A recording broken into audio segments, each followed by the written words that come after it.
akabyankuru oya sino kwigana mamuru umugisha nakwifuriza uwo nkunda wese wambitswe ikamba ry'ababyeyi abo wibarutse turakwirata inshingano zo kuturera wazihinduye umunezero. Thank you mama.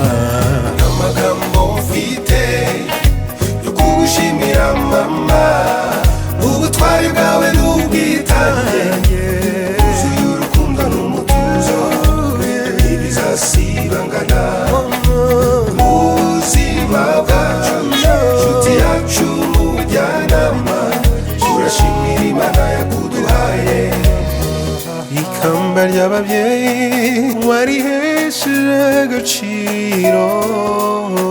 Turashimira Imana yakuduhaye, watureze mu bugwaneza uhiga ubuzima butari bwiza, watubereye mama dukeneye uba na papa aho biri ngombwa.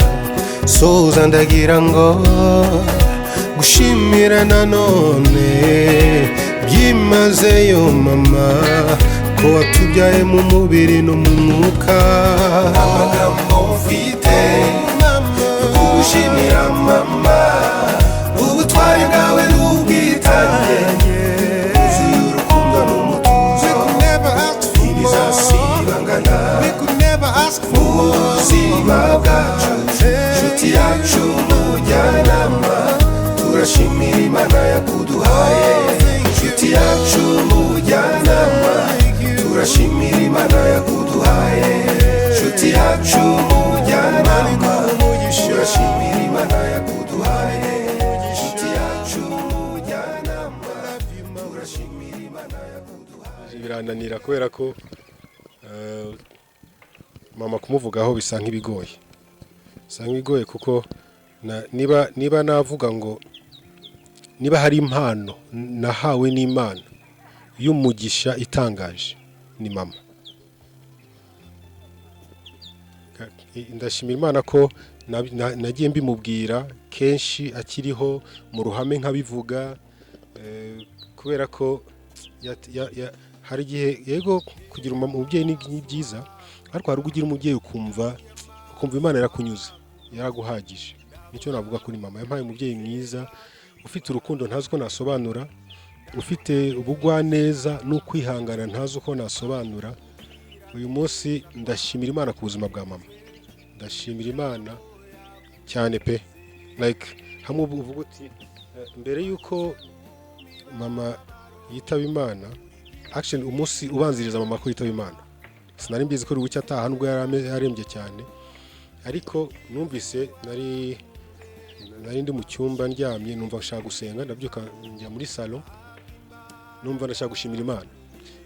Ngira Imana nti Imana naba mbaye ingrat cyangwa se naba mbaye ntashima ndebye gusa ku buzima turanyuramo, ku bihe bigoye turi kunyuramo, uburwayi bwa mama, umubabaro wa mama wari ukaze cyane ukakaye, ariko ndebye ibi gusa naba mbaye ntashima, kubera ko niba ari umugisha twagize ni ukugira mama, akatubera umubyeyi wuzuye, like wa muntu uvuga ngo aruzuye, ubona muri situation zose ahari. Ariko Imana yamushoboje mu buryo butangaje, mu buryo ntazi ko nasobanura. Yatureze ari wenyine, ntabwo byari byoroshye. Mama yari afite impamvu zose, actually isi ntabwo yamutetesheje cyane ubuzima bwe bwose. Yari afite impamvu zose zatuma abaho ubuzima bushaririye, ariko navuga ko izo mpamvu ku bw'ubuntu bw'Imana mama yazicuzemo, navuga ngo yazicuzemo imikufi y'agaciro kenshi, arayitwambika twebwe abe ndetse n'abamuganye bose. Rero ni mpamvu ngo biragoye kuvuga kuri mama, kuko ni umugisha, navuga ko ari umugisha. Yari umujyanama wanjye bwite wihariye, yari inshuti magara, yari umwinginzi wanjye, cyangwa ndivugira agiye, ariko nimuza kureba muraza usanga ari twese nabo ko tuvukana ndetse n'abandi. yari umwinginzi. Iyo habaga ikibazo, ikintu cya mbere yakoraga no kwinginga Imana no gusenga. Akunda gusenga cyane. Wazaga ufite nk'ikibazo ukamubwira, ukamuganiriza, yahoraga atuje, yahoraga afite, ukabona igikuba nticyacitse. Kubera ukuntu yari afite impano yo kwakira abantu neza, namwumvishe nk'umubyeyi mbere na mbere. Numvishe kwisanga, numva ntuje, numva ndatuje muri njyewe. Ibintu numva ntazibagirwa kuri mama dada, ntabwo nzibagirwa urukundo rwe. Ubwo twari tumaze kubana n'umugabo wanjye, twagiye kwa muganga basanga mfite uburwayi bwasabaga kugira ngo mbagwe. Bitabaye ibyo bambwiraga ko ntazabyara. Iyo yari inkuru ibabaje ku muntu w'umubyeyi, kumva ko imfura ye igiye kubaho itabyara. Cyari ikintu gikomeye cyane, nanjye ubwanjye kucyakira numvaga ari ikintu gikomeye cyane. Ariko tubibwiye mama abyumvishe, ntabwo yigeze wumva atekereje ko hari, kuko akenshi mu bana b'Ikinyarwanda akunda kwita kumva ko ikosa umukazana aje kunca ku rubyaro cyangwa umukazana aranciye. Ariko ntabwo mama dada ariko yabifashe. Kuba mama dada yabyumva, yafashe igihe ajya mu masengesho, aryama hasi aragigaragura, aravuga ngo ntabwo azaruhuka tutabonye umwana. Nukuri Imana ntabwo yatinze kumva gusenga kwe, Imana iduha umwana. Nibuka ukuntu yamusengeye bwa mbere abimenya, byaramuzinduye cyane, araza aramusengera, aramurema. Nibwo bwa mbere numvishe umuntu asenga mu madetaye, asengera uruhinja. Yarasenze, asengera amano ye, asengera umusatsi we, asengera buri gice kigize umubiri w'umuntu, yari akizi. Ndashimira rero mama cyane ko yari umubyeyi mwiza, atari umubyeyi mwiza gusa ku bwacu, ariko yari umubyeyi mwiza ku bantu bose. Mama yari inshuti yanjye, yari inshuti yacu, ariko ku bw'umwihariko navuga ngo yari inshuti yanjye. Twakuze abona ko mu bana afite, aramutse atashye kare ari njye wamutera ikibazo, ko yabonaga asa naho ndi umutesi. Aho ndashimira Imana ko Imana itabishimye ko agenda icyo gihe, nk'uko yabivugaga ko koko iyo agenda nkiri mutoya hari byinshi cyane byari kungora, kuko mama yaradutetesheje. Sinzi ko hari undi muntu ari kubasha kudutetesha nk'uko yadutetesheje. Ubushobozi buke yari afite, mama nta kintu twamuburanye. Nibutse neza mu buto bwacu twambaye neza nk'abana b'abakire, ku buryo abenshi cyane batwitiranyaga muri quartier dutuyemo, akakujyana za Gikondo, Kimironko, kuko iyo yari kurebaga apparence yabonaga ko uri umwana wo muri ibyo bice. Rero icyo nshimira mama nuko ari intwari cyane. Ubushobozi buke bwe ntiyigeze acika intege ngo turye nabi. Hari ibintu nibuka byinshi cyane kuri mama, nkavuga se nge nzabibasha kubikora nk'umubyeyi. Mama iyo yabaga yahembwe twarabimenyaga, yatahanaga mayoneze, akatahana za bleba, amashokora yo gusiga mu migati, tukanywa icyayi cyiza cy'amata kiri concentré, tukarya ibiryo byiza. Bien sûr ko yabaga yakoresheje capacité irenze afite. Hagiraga igihe nyuma y'imisi 2 weeks yenda asanga atangiye kugenda aterateranya bitavamo neza, ariko ntabwo twashonzaga ngo tubwirirwe tuburare. Byanyuragamo ariko bitari bya cyane, ariko kubera urukundo twari dufitanye nta n'ibyo twabonaga, nta n'ibyo twumvaga. Ndashima Imana rero cyane ko mama yari intwari, atari intwari yo mu magambo, atari intwari bavuga kuko yitabye Imana, yari intwari na mbere yuko ava mu mubiri. Igihe cyose twamaranye twarabimubwiye uburyo tumukunda, uburyo ari uw'agaciro, uburyo yadukoreye byinshi byiza, uburyo abo turi bo tubikesha we. Niba twaramenye Imana tukayubaha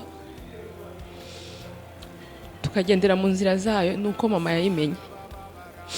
Iyo mama atayimenya ngo ayimenyeshe Aime nk'imfura mu muryango, abe icyitegererezo cyacu, ni ukuri ntabwo nzi ko tuba turi abo turi buno munsi. Ndashimira cyane rero mama ko yemereye Yesu akaza mu mutima we, akamutegeka, akamubera umwami n'umucunguzi, bityo natwe tukabyungukiramo. Ikindi nshimira cyane mama, agiraga urukundo, akagira urugwiro, akagira n'igitsure. Ku bwanjye mama sinzi inkoni ze, ntabwo nzi ibitutsi bye, ariko ndibuka ko neza yagiraga ijisho rikubwira ikibi wakoze, rigukosora, atarinze avuga amagambo, atarinze agukubita. Ko gukubita kwe kwari ukuba wari uri aho ngaho hafi agatora akabambira akayigutera. Mama yararwaye, yatangiye kurwara umwaka utangiye muri 2020. Numvaga ari ibintu byoroshye, ari iminsi ngahe mama agakira, ariko umunsi ku wundi uko twajyaga kwa muganga niko indwara yiyongeraga. Umunsi bakubwiraga kimwe, wasubirayo hakiyongeraho ikindi, wasubiraho hakiyongeraho ikindi, wagira ngo byarangiye, ahubwo ukagira ngo nibwo indwara itangiye. Ariko mama yari imfura birenze, no kurwara kose ntabwo yashakaga kubigaragaza, yakorazaga kwereka ko akomeye. Mama na mbere yuko tujya mu bitaro aribwo yahise yitahira. Yari umuntu ukibasha kwijyana muri toilette, muri dushe, agakomeza kukwereka ko akomeye. Mama yari inshuti yanjye, yari jumelle wanjye, yari byose byanjye kuko namubwiraga byose, ibimbabaje, ibinejeje.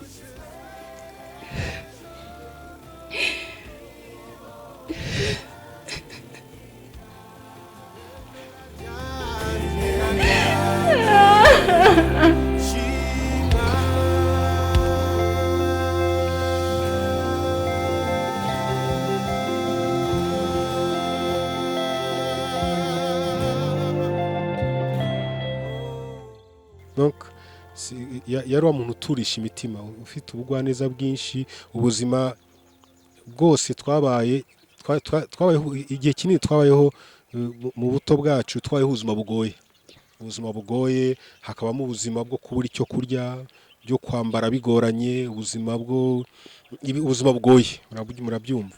Ariko nta na rimwe nigeze mbona mama adushihura, afite umushiha ngo nyine abigenderemo, abega asharire. Oya, yahoraga atuje, ibibazo bye akajya ku ruhande, akiyumanganya, arangiza akatwegera, akadufasha twebwe. Donc muri ubwo buzima bugoye, ni kenshi ubuzima mu rugo hahoraga kenshi hari abantu. Mu byo kurya bike twabaga dufite, twabisangiraga n'abantu benshi, ari abaza kuba mu rugo, Imana yatuzaniye akabakira mu rukundo, ari abaza tugasangira ibyo dufite, ari donc hageze n'ahantu, kubera ko bari bazi ko nta muntu apfa gusubiza inyuma, hari aho yamuraza. Ndibuka umuntu yigeze kumpamagara ntazi, ari Nyabugogo, arampamagara ati ndagukeneye.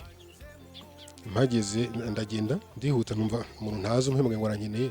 Ndibuka ndihuta njya, actually yambwiye umuntu ubutumwa afite, mufite ubutumwa bwa kanaka. Ndagenda njya kumureba, arangije arambwira ngo ampa message, actually ampa urwandiko, arambwira ngo urwandiko umuntu yari yamuhaye, waravuga ngo yari umuntu twize kwakira urwandiko umuntu yari umuntu twize kwakira mu rugo, aba mu rugo arangije atanatubajije atanatugishije inama, mu rwandiko bavuga ngo uyu muntu ntafite aho aba, ni umuntu ubayeho ubuzima bugoye, banza ari n'imfubyi sinibuka neza, ngo none ngo ndasaba ngo mumwakire, kandi arashaka no kuzakomeza kujya, hari igihugu yashaka gukomeza kujyamo, mumufashe mumubone n'itike. Nta muntu ntitumuzi, ariko kubera ko yari azi ko nta kibazo kibuze ko niba hari ahantu ho kumwakirira, niba hari ahantu yarambika umusaya, niba hahari araza kuhabona, niba hari icyo kurya araza kukibona. Undi muntu akaza nka petite sœur akaza akabwira mama ati kwishyura aho niga, iyo tugiye mu kiruhuko hari umwana uguma muri home kubera ko adafite aharara, mama akamubwira ati genda umuzana abe hano, azarya icyo turiye, abaho aryamaho turyamye. Kandi ubwo ni ukuvuga ngo niba nk'inzu twabagamo ntibyashobokaga ko byasabaga ko umwe muri twe mu bana ashobora kurara muri salon kugira ngo dusimburane, ko ntibyashobora gukunda ko tuharara. Ndetse hari n'igihe tweze kuba twagiye tubaga mu nzu y'ibyumba 2 na salon, hari igihe warebaga abantu basohotse mu nzu, wareba inzu basohotsemo kumva ntibihuye, ukabona hagiye twasanga babiri bajyamye ku itanda, imatera gasaswa hasi, abandi bakaryama aho, ugasanga wareba abantu basohotse mu nzu ukabona ntibishoboka, ntabwo abantu baba baraye muri iyi nzu. Donc yari afite umutima wagutse, ugasanga kandi ubuzima bugoye, ariko ugasanga afite umutima wagutse, afite umutima utuje, afite umutima wakira buri muntu wese. Rero niyo mpamvu mvuga ngo biragoye. Ubu ikintu gikomeye cyane n'ubu kintangaza kuri mama ni urwo rukundo, n'ubwo bugwaneza no kwihangana. Kugeza ku munota wa nyuma ataha, yari afite kwihangana gutangaje, atarasinzikara cyane, byabaga bigoye, ariko akarwana ashaka kwijyana kuri toilette no cyangwa gukaraba. No kukabona arashaka, donc yanababara cyane akabigiye ahindukira ngo tutabona ko ari kubabara. Donc afite kwihangana kwinshi, kandi muri kwa kwihangana kuzuye urukundo, nk'ubu nakwinjira akabona mu ijwi rigoranye, ese Aime wabashije kubona icyo urya, ugasanga ararembye, niyumva kumwitaho, ariko ese wabashije kugira icyo ufata, mwamuzaniye kaji, kandi ubwo ijwi ntirisohoka n'ukwinginga, akaba ari igihe mufasha kuvuga ibyo ashaka kuvuga. Donc muri uko kuremba n'icyo ahora ukabona ahora ashaka kwita ku wundi, kwita ku bandi, abana bameze bata. Ariko donc ni ikintu cyo cyafurabye, kandi guhera mu bwana ndibuka nkiri umwana muto cyane, ariko muto ushoboye kwiba kambyita gutyo. Mama yacuruzaga inzoga, hari ukuntu yagiraga n'abakiriya benshi. Noneho ukuntu iyo yacuruzaga, hari uburyo yashiraga amafaranga y'abakiriya baga benshi cyane, hari uburyo yashiraga amafaranga ahantu ukabona ko atabazwe, donc akarunda hariya ukabona amafaranga ari hariya atabaze, nkabona nkahita mbona ko atayabaze, nkagera nkayiba. Ndi umwana muto nyine, nkayiba nkajya kugura ikisi ubunyobwa, nkajya kugura uduki tuntu nk'utwo nyine, ariko niba nkuramo 500 nkuramo 1000 yari menshi icyo gihe, nkaba nzi ko atabizi. Numva kubera ko numvaga ntabimbwire, nkabona kubera ko nabonaga akomeza kunkunda nk'uko yankundaga, akomeza kunyitaho nk'uko yanyitagaho, ngatuma buriya ntabyo yamenye. Bref, nzakumenya ko yarabimenyaga ko namwibye, ariko akangenza buhoro, ntashake kumputaza. Munyuma niko naje kumenya gute umuntu yakora nabi, uzi ko mama ari gushaka ubuzima, ari kudushakira ko tubaho, nkiba amafaranga kugira ngo nkarire, nkubitagire gute, ahubwo akangenza gahoro kugeza igihe nzabyumva. Hari n'igihe iyo ashaka kugukubita, twaramumenye, yafata inkoni ashaka kugukubita, iyo wasekaga byaga birangiye, nawe yahitaga aseka bikaba birangiye gukubita, ahubwo akatuganiriza kenshi. Nibuka ijambo yakundaga kutubwira turi bato, akatubwira ati mujye mwihangana, muzagerageze. Yatureze ari wenyine, tutari kumwe na papa, akatubwira ngo muzajye mwihangana, batazajya bavuga ngo n'abana b'umugore, batazavuga ngo impamvu mwananiranye, cyangwa ko mutazananirana bakavuga ngo mwananiranye kubera ko muri abana b'umugore. Rero sinzi ko nabisobanura. Akatuganiriza, igikomeye yakoreshaga si inkoni cyangwa kutubwira nabi cyangwa kudukankamira, cyangwa ahubwo yakoreshaga kutuganiriza, kutugira inama no gusenga. Igihe Imana amugiriye ubuntu agakizwa, gusenga kwabaye intwari ikomeye. ikindi kintu nzi kuri mama dada yahoraga dushishikariza gusoma ijambo ry'Imana. Nicyo kintu yakundaga kuganiriza umuntu wese umwegereye. Mujye mukunda ijambo ry'Imana, mujye mukunda gusenga. Kandi yabifatiraga n'umwanya. Nibuka amaze kubyara yaraje igihe kimwe arambwira ati mama Dive, kugira ngo utazigera ugira ikibazo, ubu ngubu ngenza yanterana ku wa 4 no ku cyumweru, hanyuma nawe uzajya uterana ku wa 2 no ku cyumweru, tuzajya twakuranwa nubishaka. Njyewe nabaga numva ari ukumugora rimwe na rimwe, hakaba nubwo muhakaniye, ariko najya kubona nkabona arahageze kare rwose, ku buryo ndi bubone umwanya wo kwitegura nkamusigira umwana nkajya guterana. Ukabona biramunejeje, ukabona biramushimishije.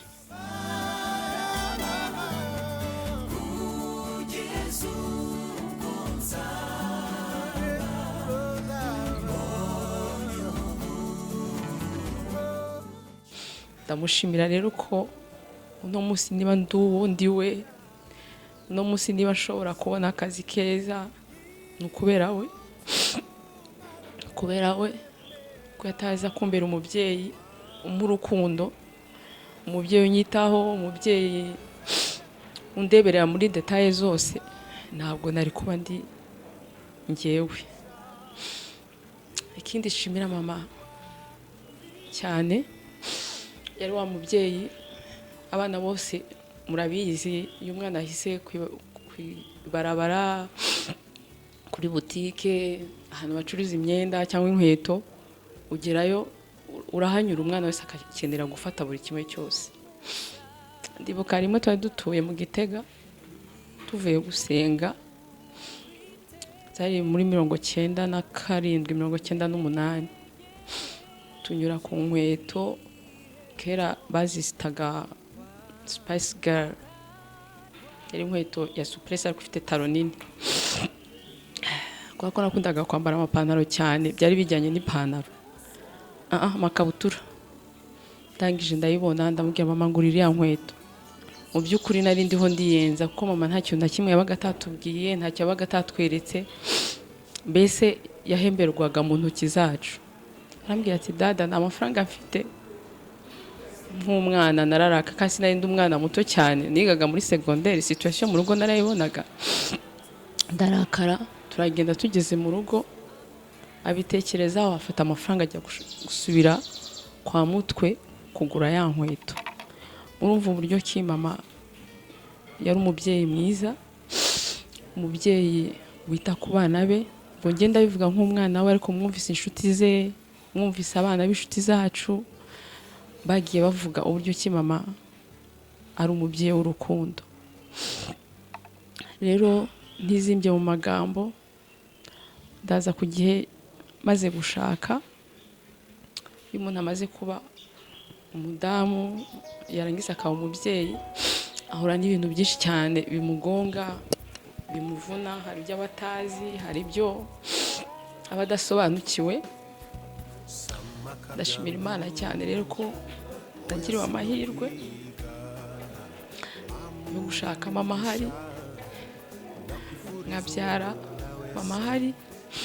Babwiza ukuri, si uko ndi umunebwe, si uko ndi ikirwari, ariko imfura yanjye ntabwo ari njye wayireze, ni mama. Bitewe n'akazi nakoraga, ntabwo nari kwita ku mwana uko bihagije, kuko numvaga nta wankorera ku mwana, namwiyogereza, namwigaburira, namukora buri kimwe cyose. Kugira ngo rero bikunde, mama niwe wabimfashijemo.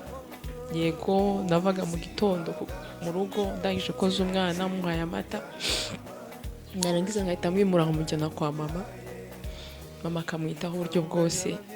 Nabaga mfite abakozi, ariko abakozi bakamusiganya, mama akagaburira umwana, akamuheka, akaryama, yabyuka, akamenya ibyo agomba kumukorera. Ikavuga ngo yarandeze arananderera.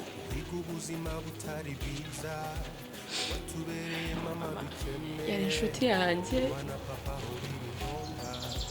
ya mbere, kuko niba nabwiraga buri kimwe cyose, ibimbabaje, ibinejeje, ibintu biri seriye niba nabibwiraga, uburofa niba nabibwiraga, kuko amasaha menshi ashoboka twabonanaga, twaganiraga.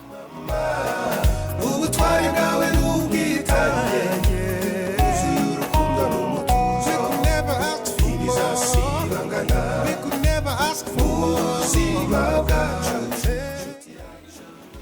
mama nk'uko nabivugaga mama yatangiye tubona ari ibintu byoroshye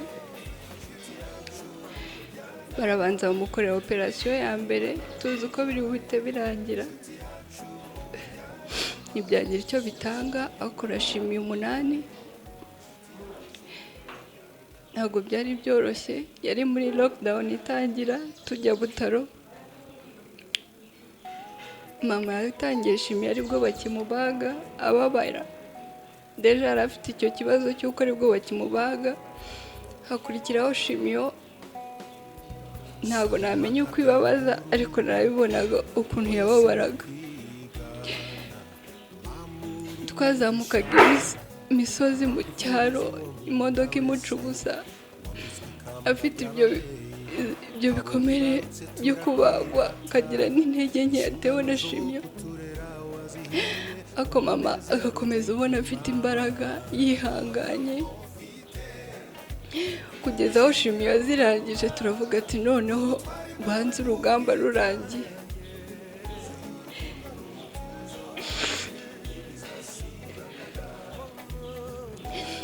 ariko hakurikiyeho kongera kumubaga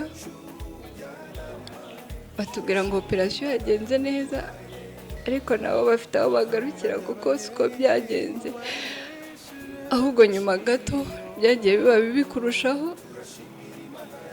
ariko mama ntiyacikaga intege bakamwumvirira tukamubwira amarejime batubwiye buri munsi twarasomaga uko babimubwiye akabikurikiza uko nguko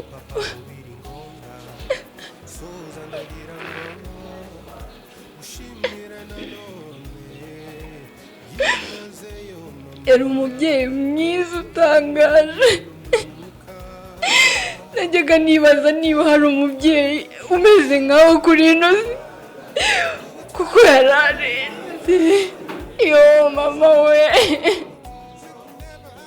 irindi somo nakuye mu burwayi bwa shangazi ni uko yabanye n'abantu neza kuko narababonaga bamusura byari mu bihe bya covid bitoroshye ariko nutaza kohereza message igaragaza ko muri kumwe rero mu gihe umuntu agishoboye ajya agira kugeza gukora imirimo myiza kuko ntabwo byanga bikunda igihe yibagirana murakoze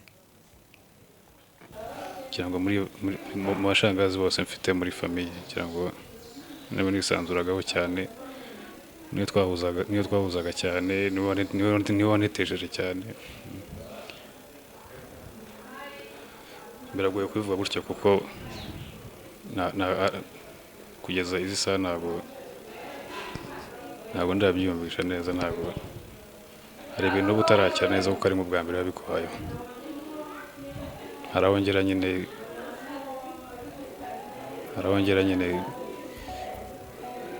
nkamera nk'umwana muto nkavuga ni buriya hari niyo ryamye cyane cyangwa se wenda iyo ndigiye nyine rigiye nibaza ko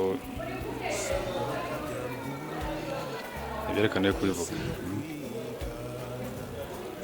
gusa icyo nakundira agashangazi cyane cyangwa se icyo mwibukaho ubu ngubu kubera ko atagihari najyaga nkunda buri gitondo uko yabyukaga cyangwa se uko nabaga nagiye muri vakansi buri gitondo yakundaga kuririmba ibyo bintu byaranyuraga ku mutima wanjye sinzi ukuntu nabivuga cyangwa se ukuntu nabisobanura uko bindi ku mutima cyangwa se uburyo ngiye byanshimishaga ariko umutima wanjye niwo ubizi shangazi yaranetesheje cyane ariko ntabwo nabona amagambo mbishyira hari byinshi nabona uko mvuga muri uyu mwanya gusa icyo namwifuriza ni iruhuko ryiza ridashira. Ndabasuhuza abantu mwese mwaje kudufasha muri ibyago twagize mushiki wanjye ariko ntavuga ko ari mushiki wanjye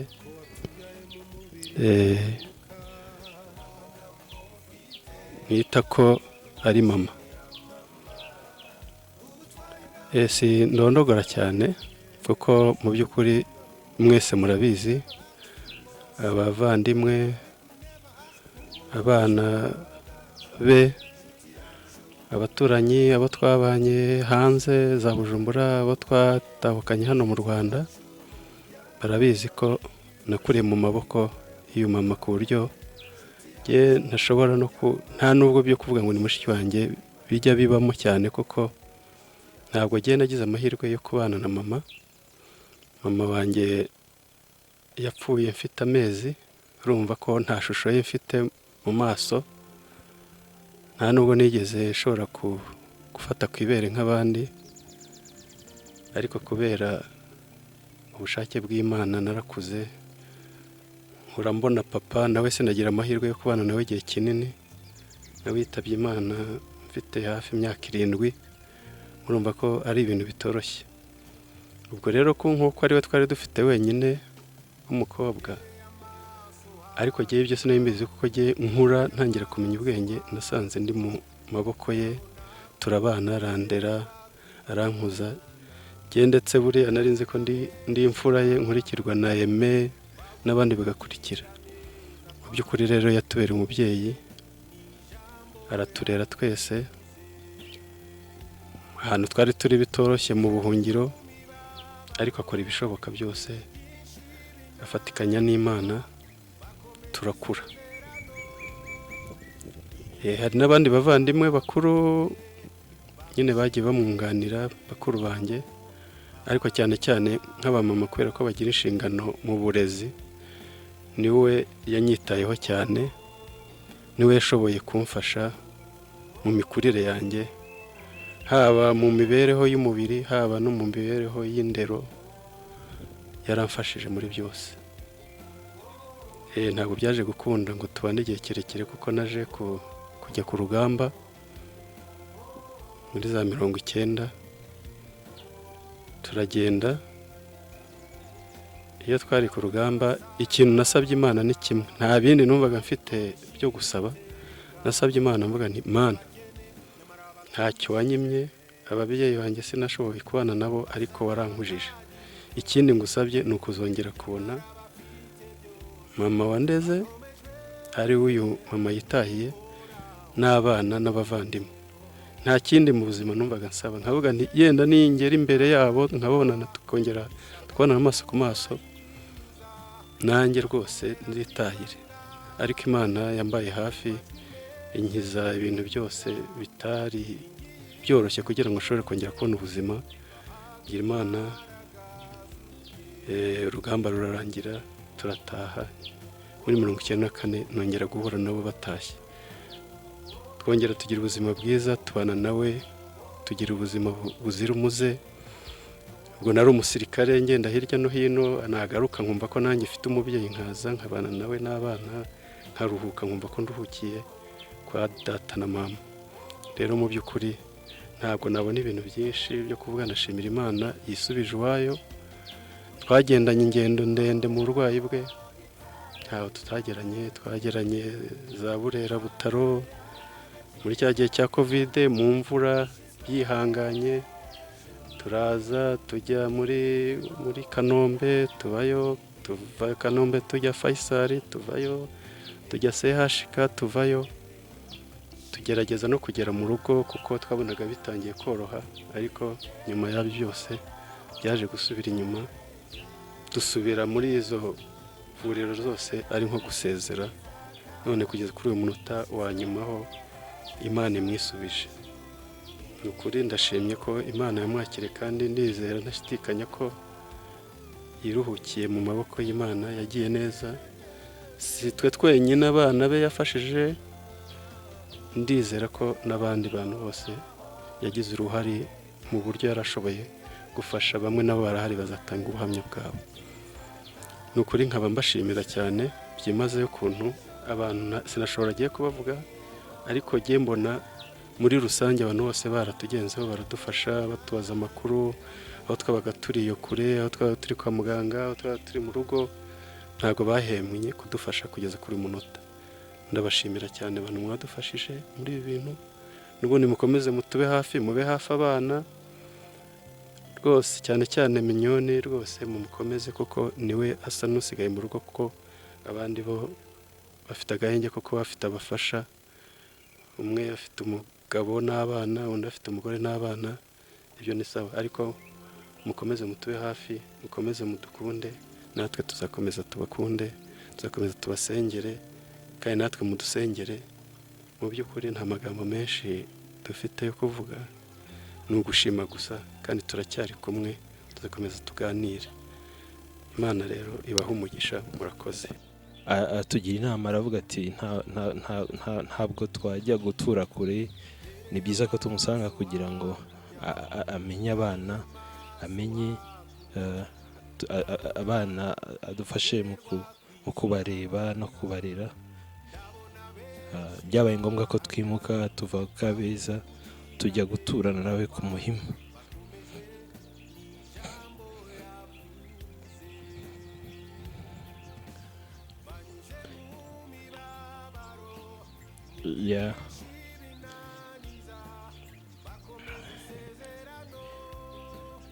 Yafashije njya kugenda nabaje kubigisha inama, twabanje kugira inama na Yvette n'umugore, arambwira ati nimba wumva guturana na belle-mère nta kibazo biteye, nta kibazo, byadufasha kugira ngo turebe umwana abone ukuntu yajya mukurikirana mu gihe turi mu mirimo, wowe uzaba udahari nanjye akazi kantwara umwanya munini.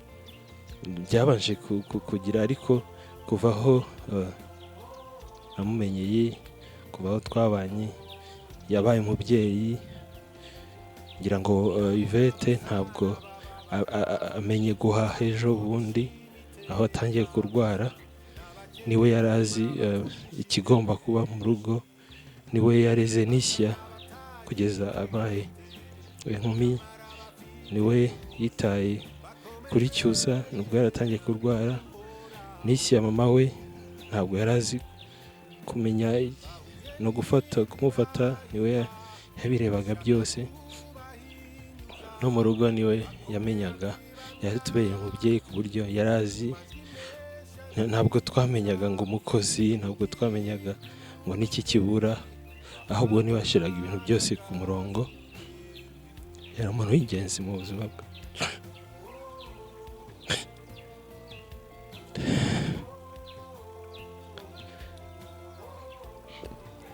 Tate, je suis heureuse que maintenant tu n'es plus à souffrir ou à avoir de mal. Tu n'as plus à sentir de mal. Tu n'as plus à pleurer. Maintenant que tu es au ciel, que tu pars maintenant avec Jésus, je suis très heureuse que maintenant tu n'es plus à souffrir ou à avoir quelque chose de mal. Je suis heureuse aussi que quand on partait chez toi, tu nous réservais toujours des bonbons et des chocolats, même si que tu savais bien que ça pourrait avoir des caries pour nous. Tate, merci de tout ce que tu nous as fait. Tu nous faisais rire quand on se sentait mal. Tu nous dérivais nos larmes quand on pleurait. Même quand on était petits, moi et Divin, même si quand on se faisait mal, tu étais toujours là et tu as continué à nous faire sourire encore une fois. Tate, maintenant que tu n'es plus là, ça veut pas dire qu'on va plus encore sourire, ça veut pas dire qu'on va plus encore jouer, ça veut pas dire qu'on va plus encore rire comme avant, mais au contraire, ça veut dire que on va encore sourire comme avant, plus qu'on le faisait avant. Merci. Tate, je suis content pour toi parce que avant, ici sur Terre, t'étais pas très en forme et ça c'était dur pour toi. C'est pour ça que Dieu est venu te prendre, pour que tu puisses quitter de ce malheur. Maintenant que tu es en bonheur, je suis très content car maintenant tu n'aurais jamais à s'inquiéter ou d'avoir un autre malheur. Je suis content. Tu nous manques beaucoup. On t'aime.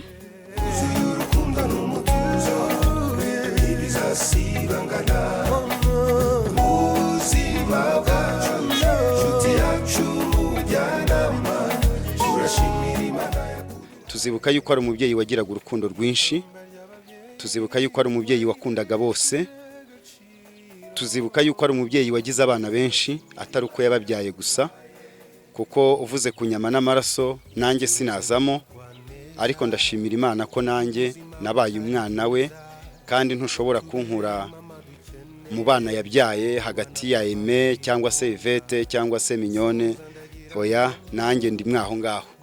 Rero tuzamwibukira kuri byinshi, ko yari umubyeyi mwiza w'intangarugero, ukunda bose, ugira urukundo rwinshi. Naje muri uwo muryango ndi muto cyane, tubana na mama dada mu nzu, ambera inshuti, ambera umubyeyi, ambera nka mukuru wanjye. Twabanye neza, nta kibi namubonyeho, kandi nanjye namubereye umwana mwiza. Yamfashije kurera abana mu gihe nari mbyaye ndaheka, nazikurikirana ndi mutoya, ntazi ikijya mbere. Yambaye hafi, aramfasha, aranshigikira, arankunda, ankundira abana, ku buryo n'umwana wanjye w'imfura bari bazi ko ari umwana Aime yabyaye hanze, kubera ukuntu yabaga iwabo igihe cyose. Rero ndababaye mu mutima wanjye, kubera ko mbaye imfubyi kenshi gashoboka. Naje muri uwo muryango nta mama afite, ba mama wacu barapfa barashira, ariko mama dada nkomeza kumwibonamo nk'umubyeyi wanjye. Ikintu cyambabaza nkakimubwira, akamba hafi, akangira inama, akanshigikira. Ibintu byangora mu rugo nkamwegera nkamubwira, ntafate nka muramukazi we, akamfata nk'umwana we, akamfata nka murumuna we, akangira inama. Turenze kuri icyo cyo kumenyana, ntabwo ari aho byarangiriye gusa, ahubwo noneho yagiye yinjira mu buzima bwanjye cyane, agashaka kumenya uko mbayeho. Nari ndwaye igifu kimereye nabi, mama Aime akajya areba ukuntu kurya byananiye, ntoranya kurya mu makantine twageraga ku kazi bikananira. Icyo gihe akajya amfunyikira, agateka mu gitondo, akazana ibiryo yatetse, akankorera regime kugira ngo mbashe kubaho, anyitaho. Nanjye numva aranyobeye, ndavuga si uyu muntu duhuriye mu kazi gutyo unyitayeho gutya. Arambwira ati, ndagira ngo nkubwire ko nakubereye umubyeyi, nkakubera umuvandimwe, nkakubera inshuti, aba ari kuzajya unyiyumvamo. Ubwo umutima wanjye waramwishimiye, nanjye numva mwiyumvamo, nanjye nkumva kugira ngo numve nishimye, ari ikinejeje, ari ikimbabaje, nkumva nakibwira mama Aime. Nuko twabaye inshuti, nuko byarenze ubushuti bihinduka ubuvandimwe. Ubu nari nsigaye ndi murumuna we mu buryo bufatika. Mama Aime rero ku buryo muzi, yabaye umumama w'intwari cyane, yareze abana be, abarera wenyine, akihangana, akagira ubutwari, akagira umurava, akagira ubunyangamugayo. Njya nibuka ku kazi yajyaga agira atya, yabona itangira ry'amashuri rigeze, agahita akereya ikimina, akavuga ngo mureke dukore ikimina. naho ubwo ni ukugira ngo abone minerivare z'abana tugahita dukora ikimina nk'abakozi twakoranaga kandi agahita avuga ngo kandi murambanza tugahita tumubanza ubwo akababonye minerivare z'abana yagiye aba mu buzima bugoye ariko akabubamo nk'umubyeyi w'intwari njya nibuka naramusuraga mu rugo abana biga ari bato biga za segonderi igihe kiragera bagera muri universite akomeza kuba umubyeyi mwiza witangira abana be wagera mu rugo iwe ntube wamenya ko ari umuntu uba wenyine ahubwo ukaba wagira ngo hari afite undi umufasha kurera abana ariko kubera kubamo intwari cyane abana be baba abana beza yatoje uburere umuco twebwe twese abagiye tumugana abana bakatwishimira bakatwiyumvamo rwa rukundo yari afite yaragiye arutoza n'abana be twageraga mu rugo kwa mama Aime tukumva turisanga tukumva tumukuyeho icyigisho gikomeye. Namumenye igihe nigaga muri primaire nigana na Lazaro ubwo twigishwaga na Venera hari mu ishuri rito ry'i Buganda icyo gihe Lazaro yaraje ambwira yuko mushiki we Josephine twabuze yuko yamuntumyeho ubwo ndagenda saa sita ndahagera ubwo mpageze ambwira anyakirana urwiro nk'uko byari muri kamere ye ntekereza ko ari ubupfura yigishijwe n'abamubyaye ubwo antekerereza uko ababyeyi be babanye n'ababyeyi banjye i Rubengera mu cyari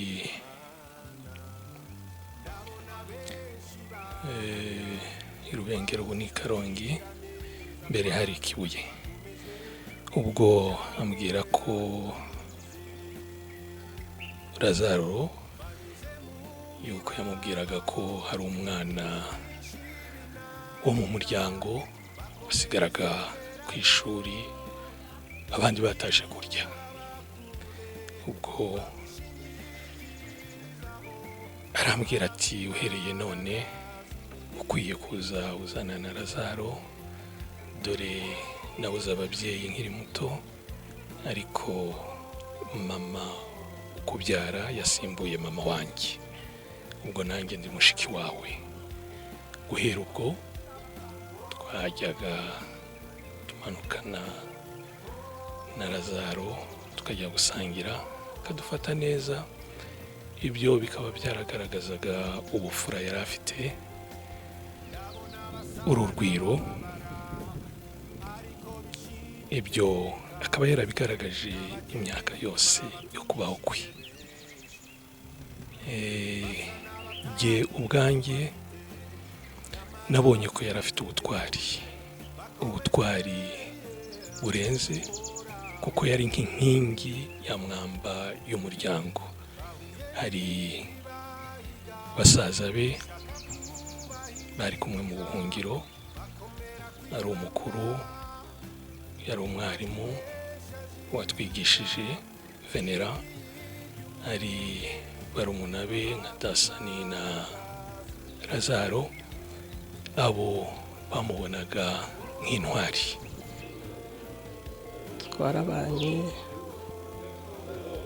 twabanye neza ndabishimira Imana yatumye tumenyana yaba inshuti yanjye magara turakundana mu buryo numvaga ari umuvandimwe wa hafi amadada muri uko kumenyana yabaye inshuti yanjye cyane aba inshuti y'abana banjye aba inshuti y'umuryango mbese ubundi turi abavandimwe, niko bimeze kandi byarabaye,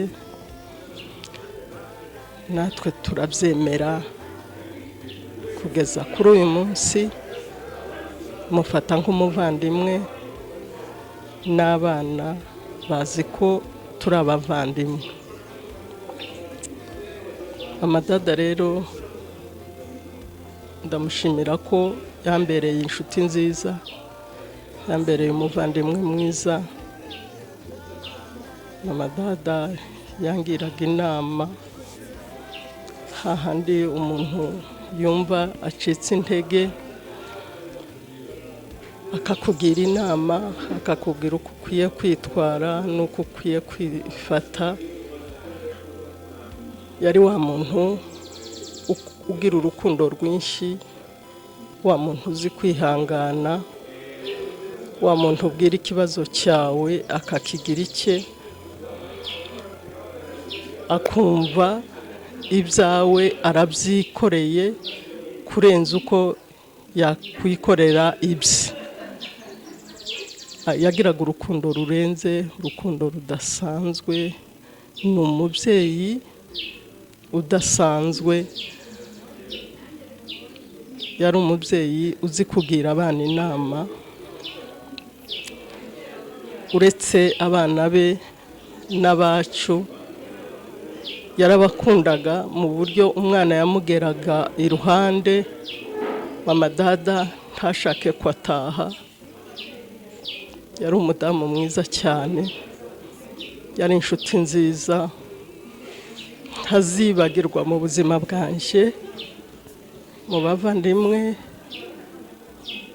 mfite, mama dada numvaga ari umuvandimwe wanjye, kandi mu by'ukuri uwo nakabwiye ikibazo nawe arimwo mu bo numva bari ku mutima wanjye.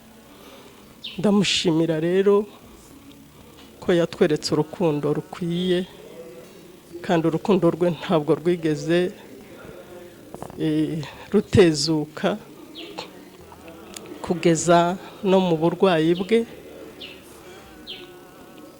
Ndumva twaragerageje kumuba hafi, nubwo bidakunda ko umuntu yaba ku wundi nk'uko abishaka, ariko ndumva twaramubaye hafi, twaraganiriye mu burwayi bwe. Namenye mama Aime biciye kuri Aime. Nyuma y'uko menyana na Aime tukigana, hari mu 1995, ahantu hambere Aime yanjyanye ni mu rugo kwa mama Aime. Nari umwana mutoya, ariko ntabwo nshobora kwibagirwa uburyo ki yanyakiriye. Ntabwo nshobora kwibagirwa uburyo ki yanganirije. Ntabwo yari asanzwe anzi, kandi no mu myaka nari muto cyane, ariko ndamwibuka urukundo, urugwiro. Mu Kinyarwanda baca umugani bakavuga bati isuku igira isoko. Kubona mama Aime uwo munsi musura bwa mbere, byampaye kumenya no gusobanukirwa ubukristo nabonye muri Aime aho buturuka. Kuva icyo gihe nabaye umwana mu rugo. Iteka igihe twafaga gusenga na Aime, buri cyumweru twaratahaga, akatwakira, akatugaburira, tukaruhuka gato, tugakomeza amateraniro y'urubyiruko. Ni no muri iyo minsi naje gukizwa. Vuga mama Aime, hari ikintu kimwe mwibukiraho kandi nshima Imana kubwe mu buzima bwanjye. Ikintu cya mbere ndavuga mama Aime nk'umukristo nyakuri. Kwa mama Aime nigo urugo rwa mbere rukijijwe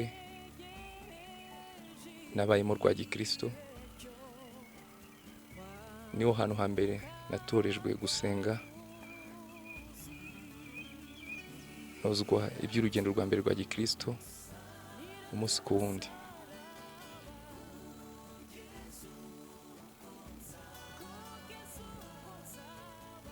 Mama Aime yari umubyeyi. Igihe cyose najyaga mu rugo kwa Mama Aime nasangaga urukundo, nahabonye urukundo, nahabonye ubugwaneza,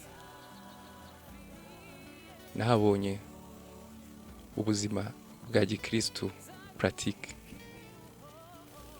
Icyo ntangiraho kuvuga cya mbere, ndashima Imana yuko namumenye, ariko ntamumenya nanjye akambera umubyeyi, akanyakira mu bana be, akankunda nkabibona. Igihe cyose nahuraga nawe yakundaga kundamutsa akampobera cyane. Afite ukuntu mama dada yakundaga yagufata ntashake no kukurekura, akakubwira neza, avuga amagambo make, yitonda, ku buryo karagiteri ye ababyeyi benshi bayifuza, kubera umubyeyi mwiza cyane. Mu gihe cy'uburwayi bwe rero yararwaye cyane, ariko Imana yabanye nawe kuko twamwigiyeho ibintu byinshi bikomeye. Nabonye umuntu udahinduka mu bintu byose, mu bibazo ntahinduke, mu burwayi ababara, mu birubabara, ariko we ntahinduke, agahora ari umubyeyi utanga urukundo, agahora ari umubyeyi wishima kandi wereka abantu ko agiye aheza mu ijuru. Rero ndashima Imana yuko nanjye namumenye, ariko nkamumenya nk'umwana, akaba yaramfataga nk'umwana we, ariko akarusho akaba n'inshuti yanjye, kuko iyo twaganiraga nabonaga duhuza nk'umubyeyi ariko nk'inshuti. Akajya inama nziza, akakubwira yitonze, ibye byose akabikora neza kandi akakuragiza Imana. Rero mama ntabwo twavuga byinshi, ntitwanabirangiza kuko nta nubwo umuntu yabona amagambo afatika yo kubivugamo. Igikuru ni ukuri aheza mu ijuru, ni ukuri ijambo ry'Imana ribivuga neza ngo roho z'intungane ziruhukiye mu mahoro. Rero twebwe ntabwo dushidikanya ko roho yawe iruhukiye mu mahoro kandi ituje. Rero mu minsi yawe ya nyuma naje kwa muganga, uransezera muri iryo joro, muri uwo munsi musaba ikintu gikomeye, urambwira ngo muzakomeze mukundane. Ni ukuri ntabwo tuzareka kutabikora, kandi ngusezeranyije yuko urukundo rutazacogora, ahubwo tuzagerageza gutera ikirenge mu cyawe, tugakunda nk'uko wakundaga, ndetse tukazajya tunabibwira n'abana bacu ko twagize umubyeyi mwiza kandi ukunda, unaturaga urukundo. Mama tugusezeyeho, aheza ni mu ijuru, twizere ko natwe tuzahura nawe mu bwami bwo mu ijuru. Icyo mvuga kuri mushiki wanjye Bizimana Josephine, ni mushiki wanjye ariko giye namufataga nk'aho ari mama, kuko mama yapfuye tukiri bato, na papa tukiri bato, abintwara araturera kugeza ubu tubaye abagabo. Ibyo abantu bavukana byari birenze, yari ameze nka mama. Mu busore bwanjye nagiraga amakosa, amanyanga menshi, abakiri bato barabizi iby'abasore, ariko akabyihanganira, ngafungwa, nafungwa akaba ari wangemurira, ntanterane ngo avuga ati siriya ko yigize ikirara. Mbega ambera umubyeyi. Icyo ntazamwibagirwaho ni kimwe cyane cyane, nigeze kugira impanuka muri 1994, njya muri koma. Ngiye muri koma abari wandwaza icyo gihe hariho n'intambara kugeza ubwo ibitaro nari ndwariyemo byari by'abasirikari babona ukuntu aza azinduka yarubika agemura akaza nijoro agemura babwiza ubwo bamubwira ati ariko se waretse ko tuzajya tumugaburira ibyo abashije ukaguma mu rugo ko amasasu ameze nabi babwira ati yewe ntabwo naguma mu rugo ngo usinzire n'ayo masasu nashaka azamfate ariko menye uko yaramutse n'uko yaraye nicyo kintu ajya mwibagirirwaho ibindi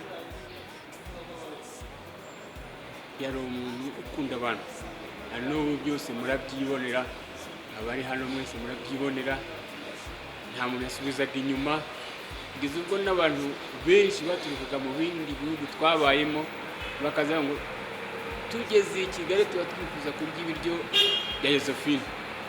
Icyo ni icyerekana yuko yari umuntu mwiza w'Imana.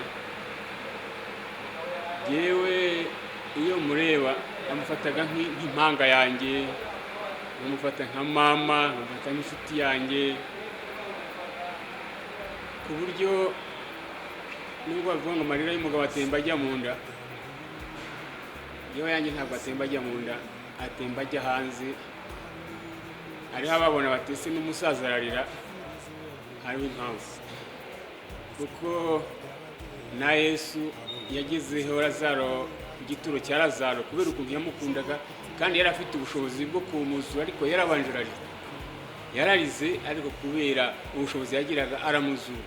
Nanjye rero kuririra mushiki wanjye nta soni binteye, kandi aho ari hose Imana imwakire, kandi n'abana asize Imana ikomeze ibarinde, bazagume bagira umurava nk'uwe, imbuto yabashyizemo bazazikurane, bazazisazane, n'abazaziraga abana babo kuko azibaraze.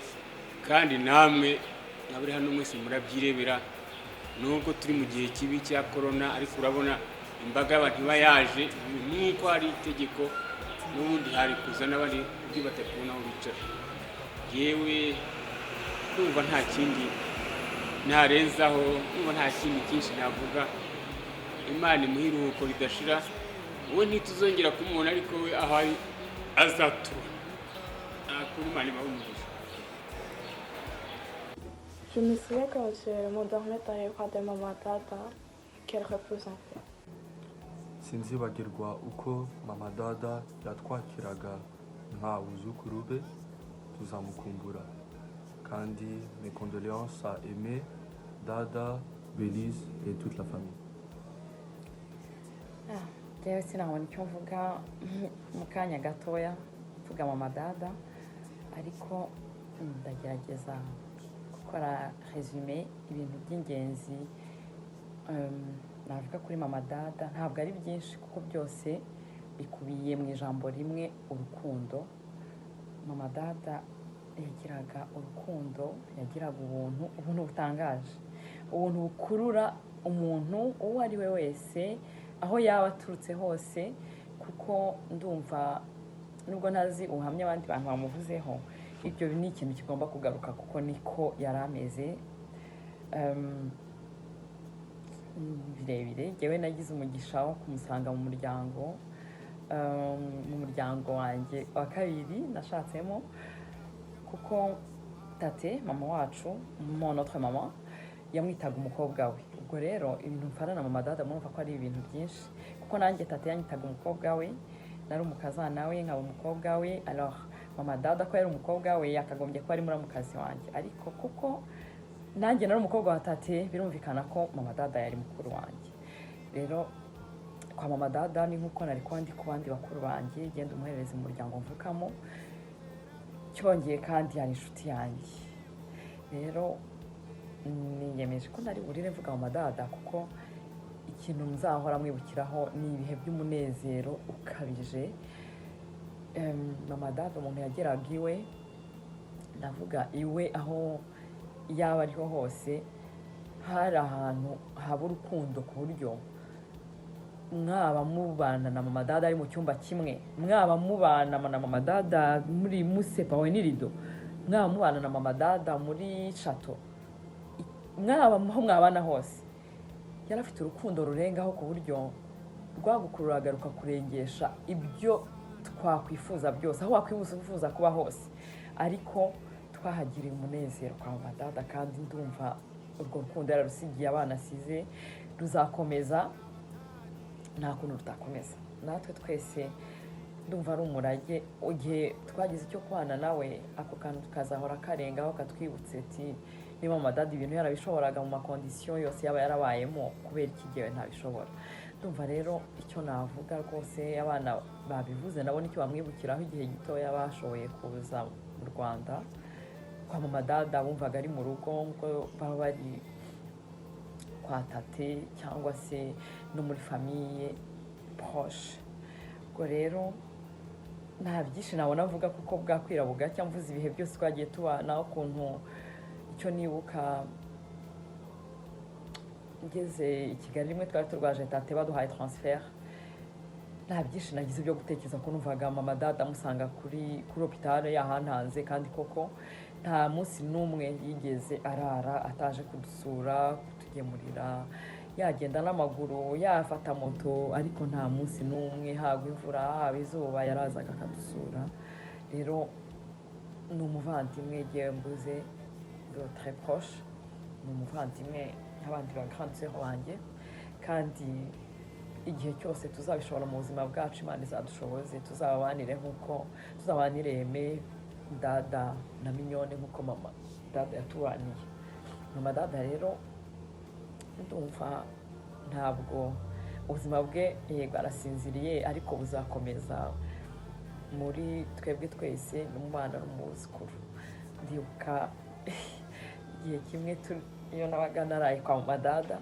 kwari ukuvuga nyine kugeza amasaha yose ashoboka noneho nibuka dive yatanga ubwo buhamya umuhungu wa Aime twaravuze turavuga arangije nawe yakundaga kuraza mama dada arangije aravuga ati mva mushesheke muriho murasakuriza mu by'ukuri twabaga twamusakurije ko ngewe ngira n'impano yo guseka nkanyeganyeza amabati ubwo rero ibyo bintu tuzabimwibukiraho mama dada ibihe byiza twabanye nawe ngewe kuri ibyo bizakomeza kuko asize umuryango nkunda cyane ngaho rero abamwibuka mwese mwibuka ko yagize ibihe byiza byo kubana n'Imana kandi we ahagiye arahazi nubwo tuzamukumbura ariko tuzabana ibihe bidashira tuzabana iteka mwihangane cyane ababajwe nuko mama dada tuvuyemo mwese mama Aime nta kuntu numva numuvuga kugira ngo umuntu ashobore kumuvuga ni ukwandika igitabo niho byashoboka ariko kuvuga mama Aime uko ameze ni ibintu bigoye cyane bifata umwanya munini rero mama Aime twamenyanye kugira ngo mubyumve neza twamenyanye na Aime ataravuka urumva imyaka tumaranye ni myinshi cyane nimurebe Aime wenyine ni umusaza barakuze arashaje urumva kuva iyo myaka yose gushika n'ubu ni mama ni umubyeyi wanje akongera akabona mushiki wanje byose hamwe twabuze izina tubyita rero mama Aime twabanye iyo myaka yose kuva i Burundi ikintu namubonyemo ni kimwe gusa nicyo n'ijambo ry'Imana rivuga aho Yesu bamubaza ngo ibwirizwa rikuru ni irihe akavuga ko ari urukundo mama Aime afite umutima wagutse cyane no kuva ataramenya Imana mama Aime yari umuntu afite ingabire yo kwakira abashitsi iyo ngabire rero yarayikujije cyane aho amenyeye Yesu hoho byabaye ibindi kuko umenya umwami Yesu ahita agira ingabire ye ihita yaguka ikagaragara n'abantu bose bakayibona rero mama Aime uje mu rugo rwiwe ntabwo washobora gusohoka ataguhaye icyo ufata atari uko yari afite byinshi ariko ari uko yari afite umutima w'urukundo wo gusangira na duke yari afite eka kugira ngo mubyumve neza tuva i Burundi tugataha mu Rwanda twaratahanye, dushitse mu Rwanda aranyakira aranancumbikira turabana n'abo bana. Rero icyo nashaka kubwira Aime na dada na Mignone, mukomeze iragi mama abasigiye. Icyo ndabemereye, nzaguma ndi umuvukanyi wanyu, nzaguma ndi inshuti yanyu, nzagumana ubumwe adusigiye. Ntimuzagira ikibazo ngo mama Aime aragiye, reka tuzaguma turi abana dukundana nk'uko twahora. Icyo nicyo ndabemereye ngewe n'umuryango wanje, tuzaguma turi kumwe, turi hamwe, dushigikirana muri byose. Imana ibahe umugisha kandi mukomeze iragi abasigiye ry'urukundo, muze mwakira abashitsi nk'uko yahora bakira, muze mukundane nk'uko yahora yerekana urukundo mu bikorwa. Imana ibahe umugisha kandi ibarinde. Murakoze kandi ndongeye gushimira abantu bose muri hano muri ko murashigikira iki gikorwa. Mugire amahoro, mugikore neza nk'uko imitima yanyu yabahamagaye kugikora. Murakoze cyane, Imana ibahe umugisha, turabashimiye. Murakoze. Uruhukire mu mahoro abaye intwari. Ndavuga umubyeyi wahize abandi, nkavuga umubyeyi wabaye intwari, nkavuga uwabaye umubyeyi wa twese, nkavuga uwabaye icyitegererezo cyiza, akaba indashyikirwa mu rukundo, akaba nyina w'amahanga menshi turi aha. None umubyeyi uruhukire mu mahoro abaye intwari. Mubyeyi wabaye iwacu uratwemera, utwita ababura dukunda utarobanuye, utwemera tuva imihanda yose utatuzi, udukunda nk'ukunda abawe bwite, utwakira n'ibyacu byiza n'ibinuka, byose urabyemera tukuruhukiraho cyane. None Imana igusaruye tukigukeneye. Mubyeyi uruhukire mu mahoro kuko wabaye intwari. Mubyeyi wabaye intwari twirata, indashyikirwa tuvuga turata, uwo mubyeyi utwumva twihebye, uradusindagiza turenga ibihe n'iminsi igoye, utugira abawe turi abanyamahanga. None Imana igusaruye tukigukeneye. Uruhukire mu mahoro mubyeyi kuko wabaye intwari. Twaragukunze uko turi twese, turi bato uraturera none turakuze, dutaguza ntiwaduta ntiwatwinuba, tutibashije uradusindagiza utwumva. Twari tugezeho twifuzaga kuzagushimira ubupfura bwakuranze, none utubanjirije imbere usanze uwakuremye. Uruhukire mu mahoro kuko wabaye intwari. Mubyeyi warangwaga no kwihangana no gutuza, utuje utewemo umutima wa zahabu, wagabiwe na rurema ugusaruye kare, wagendanye nawe none agukunze kuturusha. We wabonye hageze ngo akwakira heza, aho yakugeneye uherekejwe n'imirimo myiza wakoze. None mubyeyi uruhukire mu mahoro kuko wabaye intwari. Ukuri abo wareze, ukuri abo wagaburiye, ukuri abo wagiriye inama, ukuri abo wahanuye. Inama zawe zitugejeje aho duhagaze none, tuzazirikana zizatubera itabaza, zizatugeza ku musozo w'ubuzima n'amahoro. Ukuri turagushimiye kandi tugushimiye abo wibarutse batumye tukumenya.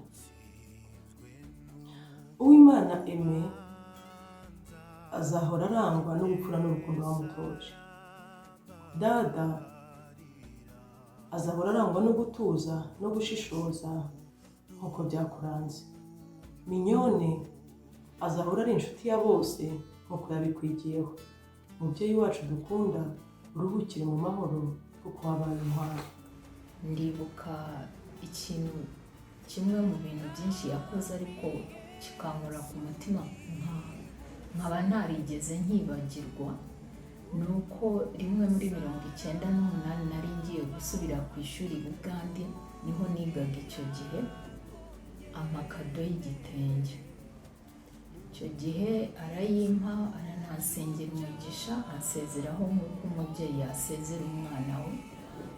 Impamvu ibyo bintu byankoze cyane ku mutima ni uko nari maze igihe gitoya cyane nanjye mbuze mama wanjye. Icyo ni kimwe mu bintu byinshi byagiye biranga ubuzima bwa mama Aime,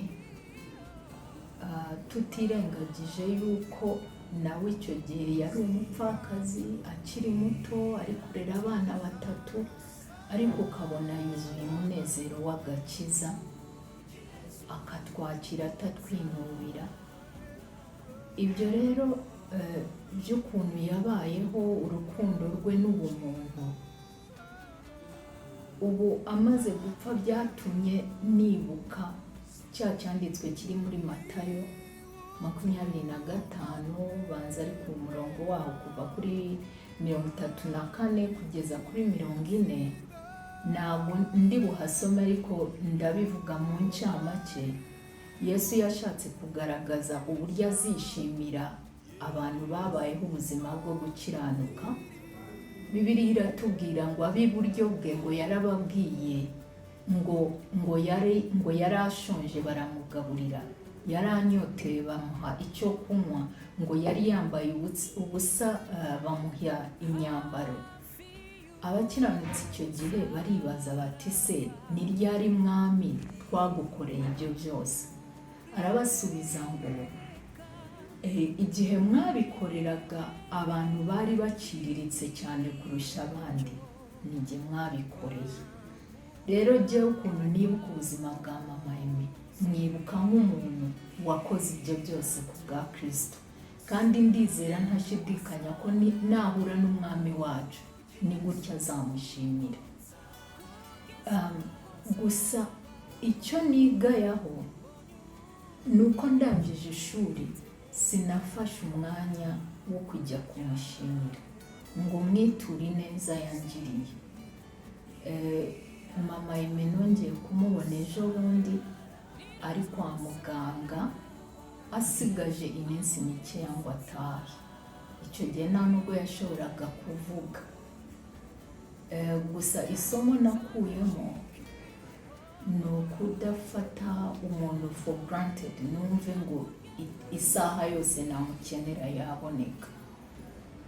Ariko icyo gusa inzi neza nkatwe abakristo ntabwo twababara nk'abadafite ibyiringiro. Yego turababaye ariko ibyiringiro byacu biri muri Kristo, kuko twizera neza yuko kuko Kristo yazutse natwe tuzazuka kandi tubane nawe iteka. Icyo nsabira umuryango wasigaye cyane cyane Aime na dada na minyone ni uko bakomezwa n'Imana yacu. Imana nijya ihoza amarira, nijya yihanganisha abababaye. Ndabasabira ngo Imana ibihanganishe kandi ibahe umugisha. Mama dada yari umumama urangwa n'urukundo rwinshi, urangwa n'ibyishimo,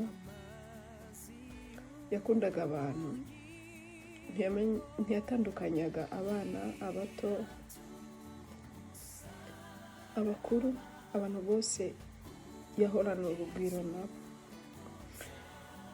Mama dada yakundaga abantu ku buryo ntifuzaga ko umuntu yamugana ngo agende atamufunguriye. Niyo yabaga atari amasaha yo gufungura yifuzaga kugira ikintu yaguha muri bike afite, yifuzaga ko mwabisangira. Mama dada yari umumama urangwa n'isuku nyinshi, aho yabaga ari nawe ubwe usangaga buri gihe ahora ari power. Ni byinshi cyane umuvugaho umuntu yazajya amwibukiraho, ariko byose bikubiye mu mbuto y'urukundo. Tuzahora tumwibuka, tuziga gukora nk'ibyo yakoraga. Imbuto yabibye muri twe ntabwo zizapfa ubusa. Nifuje gukomeza umuryango wose, nifuje gukomeza Aime na dada, by'umwihariko minyone. Mukomere kandi nzi neza ko muzabishobora. Ikindi tuzi neza yuko mama ntabwo basize nk'imfubyi. Dufite umufasha ari umwuka wera aradufasha buri munsi. Hanyuma tukiri hano mu isi nanone ntabwo mama basize mwenyine, abandi babyeyi beza babakunda, kandi nzi neza ko nubwo batazuzuza inshingano 100% n'iza mama dada, ariko nzi neza ko bazabitaho.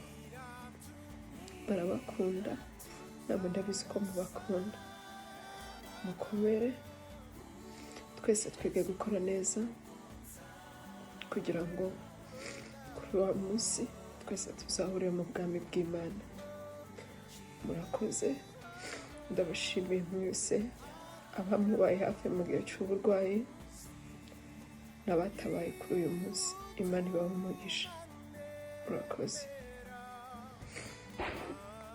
abankomeza Aime dada na minyone kubura umubyeyi ntabwo ari ikintu cyoroshye kandi buriya mu buzima tubaho urupfu ntabwo turumenyera ntabwo rumenyerwa iyo umuntu abuze uwe arababara ariko iyo bigeze ku mubyeyi byo biba ari ibindi ariko Imana iradukomeza niyo mpamvu nashaka gukomeza minyone dada na Aime Imana ibashe kuba hafi yabo cyane muri bino bihe icyo nakwibukiraho mama Aime cyane ndibuka tukiri abasore rwose turi mu mashuri bamwe biga abandi barimo gushakisha ubuzima butarafatika neza bataranabubona dusengera icyo gihe twasengeraga muri Eglise Vivante turirimba muri worship team ndibuka icyo gihe mama Aime yaratuye Nyamirambo ku Gitega ndibaza niho ba Aime bari batuye ndibuka kenshi hari igihe twavaga kuririmba cyangwa ugasanga mbere yo kujya no mu marepetisiyo yacu kenshi rimwe na rimwe asanga turi kwa ba Aime mama Aime yatwakiraga yadufata nk'abana be akadufata neza akatwakira abashonje akatugaburira mbere yuko tujya no kuririmba akatugira inama icyo kintu ndakimwibukiraho yari umumama utinuba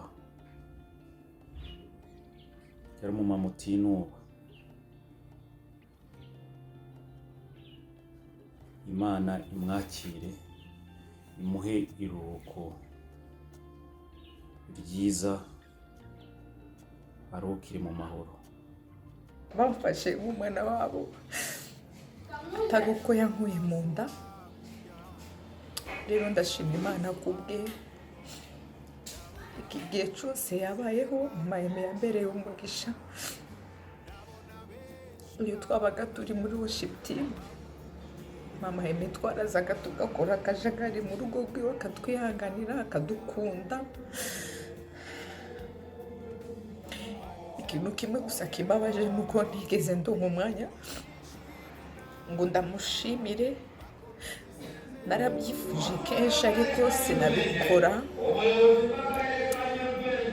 kugeza igihe arwariye ariko hari igihe kimwe twigeze guhura turicarana iminota mikeya ndamubwira nti mama Aime hari ikintu nifuza gukora nubwo naragikorana ariko ndashaka kukubwira uri umumama mwiza ni kandi ndagukunda rero nifuje guhumuriza Aime dada na minyone nukuri mama yari intore yari umumama ntazi ingene ashobora kumuvuga n'ukuri mama Aime ukuri kose yagukundaga by'umwihariko njyewe urukundo yanyeretse n'ukuri si henshi ushobora kubona umumama kwitaho nk'uko mama Aime yabigenje kuri njyewe narahafunguye imyaka 2 yose kugeza amavuye icyo gihe cyose n'ukuri nabonye urukundo yanyerekaga ntabwo bigeze banyinubira n'umunsi n'umwe ndizera ntashidikanya ko Imana yamumereye iherezo ryiza nk'uko najyaga mbimusengera. Rero ndizeza abasize ko ndi kumwe nabo aho bazodukenera n'ukuri ndahari, kandi nashaka kubabwira ko ineza mama yangiriye ntazigera ndayibagirwa n'umunsi n'umwe. Ndabakunda kandi ndabifuriza amahoro y'Imana, mukomere. Mama ahari ni heza kandi imirimo myiza yiwe iramuherekeje.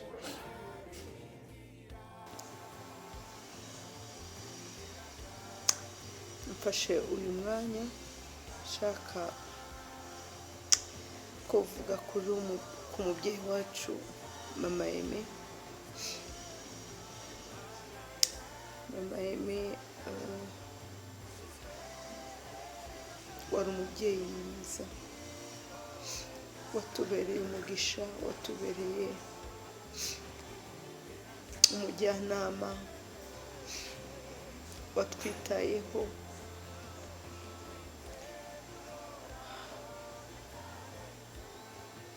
Imana yakoze kuduha umubyeyi nkawe tukamarana iki gihe cyose, turayishimira.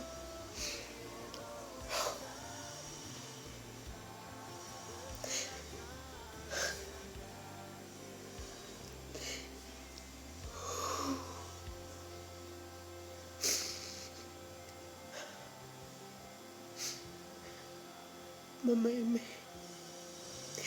Imana izangira umugore w'intwari nkawe.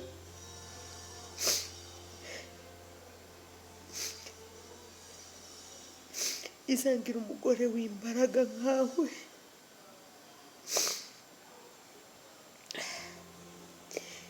Izangira umugore ukunda Imana nkawe, ukunda abantu nkawe, ugira neza nkawe.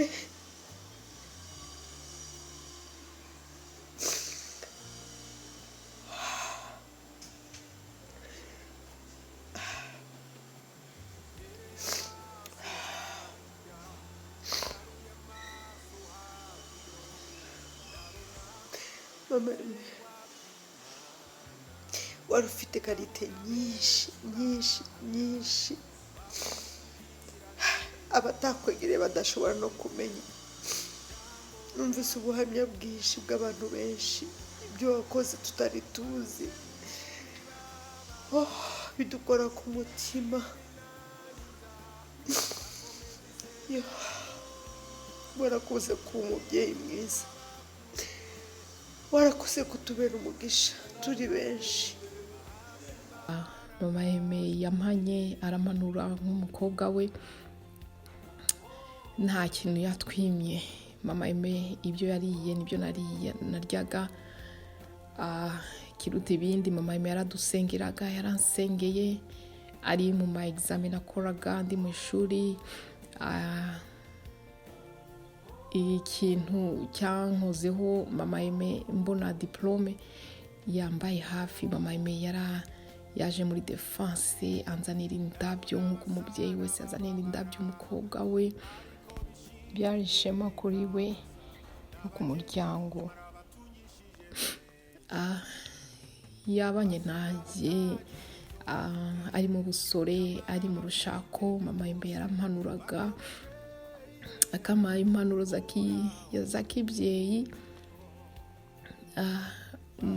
Very recently twaravuganaga mu burwayi bwiwe. Mama Aime uko yashoboraga akanyitaba tukavugana. Ijambo gusa ryangumaga mu mutwe no mu mutima, yambwira ngo arankunda, nanjye nkamubwira ko mukunda. Iryo jambo ryarankomezaga, numva ko ari umubyeyi unkunda, unyitayeho, nubwo yabaga ari gusuffering ariko yarankundaga. Ndashima Imana uko yihanganiye, yanyihanganiye muri byinshi, nzahora mwibuka. Mama Aime, I love you. N'ubu ndakubwira ko nkukunda. Ikinshimishije ko atasize yasize abadamu n'abagabo b'inyangamugayo, harimo abakobwa n'abahungu be rwose b'inyangamugayo. Ubwo n'uburere twagiye tuvana kuri we. Ndashima Imana kubwe rero n'ubwo buntu yangiriye kugira ngo mbashe kugirana ibihe nawe. Ni byinshi namuvugaho, yagiye angirira neza. Ejo bundi muri 2018 twaramusuye, muzanira abana, arabaterura, arabishimira, arabasengera. Ndashima Imana kubw'ibyo, ndashima Imana kubwo yari strong woman, navuga yankomezaga muri byinshi. Imana imuha ibiruhuko bidashira, kandi mama Aime tuzakomeza twibuka, tuzakomeza tugukunde forever. Imana iguha ibiruhuko bidashira. Twabanye igihe kirekire cy'amahoro n'urukundo, sinzagira ubwo mbyibagirwa mu buzima bwawe. Icyo nzi ni uko kuba insizimo nzakomeza kubanira abana neza mu mahoro no mu rukundo.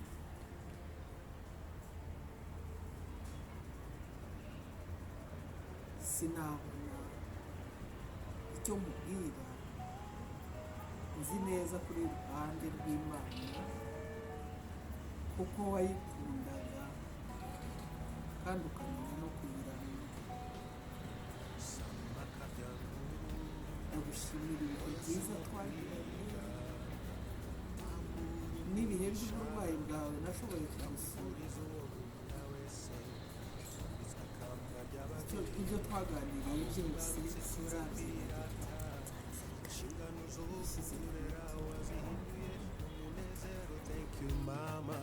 Nakwifurira kuvuga byiza ariko Imana imuha iruhuko ridashira.